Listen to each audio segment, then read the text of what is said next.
এখানে লইট্টা মাছ, অবশ্যই আমাদের চট্টগ্রামে বেশি লইট্টা মাছ পাওয়া যায়। সামুদ্রিক মাছ, লইট্টা মাছ ভুনা।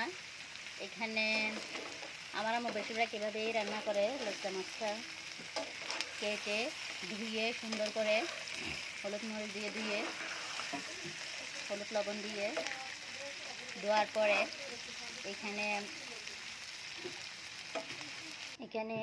চালের গুঁড়ো, চাল, ধনে, জিরা, এলাচ, শুকনো মরিচ 4টা একসাথে চুলা টেলে শিলের মধ্যে বা ব্লেন্ডারে গুঁড়ি করে নিয়েছে।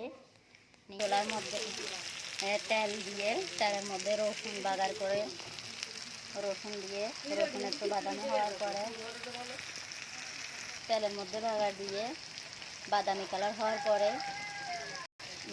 ধনে, পেঁয়াজ আর চালের গুঁড়ো, ধনে, এলাচ সব একসাথে মিক্স করে কিছুক্ষণ ম্যারিনেট করে রেখেছিলাম।